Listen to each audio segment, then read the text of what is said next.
He was 34 years old, broke, and about to lose his apartment.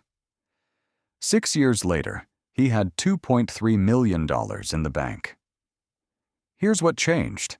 His name was Daniel. In 2018, he was working 2 jobs just to cover rent in a city he could barely afford.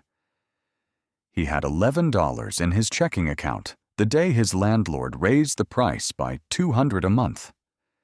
That night, sitting on the floor of his tiny apartment, he made a decision that would change everything.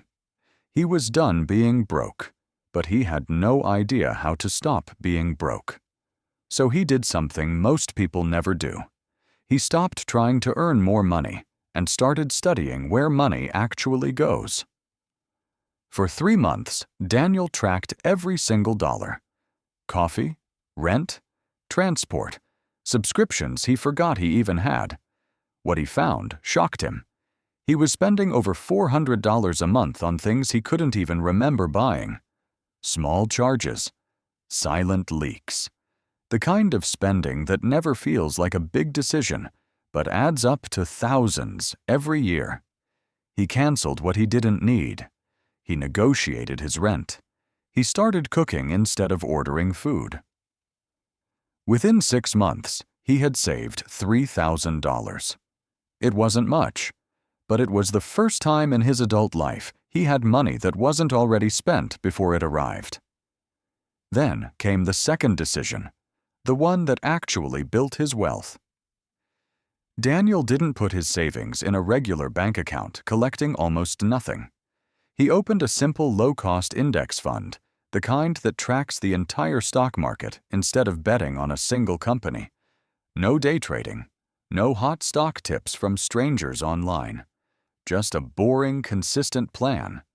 Put money in every single month, no matter what the market was doing. In year 1, the market dropped. Daniel kept investing. In year 2, it dropped again. Most people would have panicked and pulled everything out. Daniel didn't.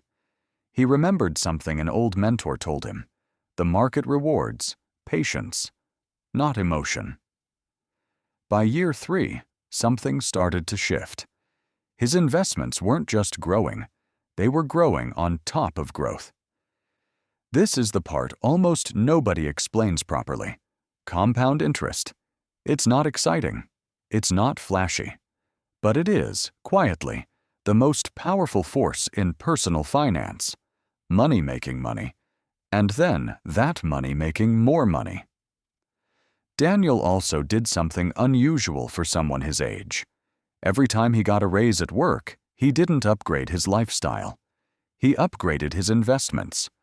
While his co-workers leased new cars and moved into bigger apartments, Daniel kept living the same modest life and quietly increased how much he invested every single month. By year 4, his portfolio crossed $100,000. It took him nearly 6 years to save his first $100,000. It took him less than 2 years to make the next $100,000, because now his money was working as hard as he was. By year 6, at age 40, Daniel had built a portfolio worth over $2 million. Not from a lucky stock, not from crypto, not from a business that went viral. From a boring, repeatable system.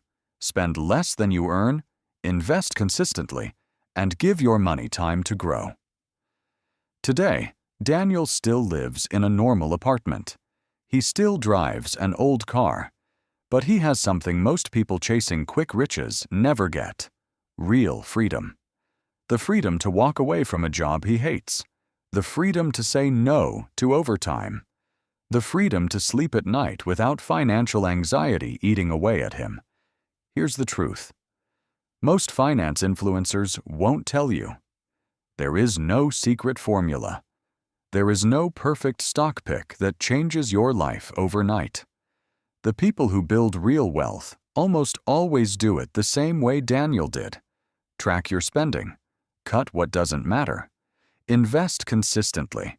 And let time do the heavy lifting.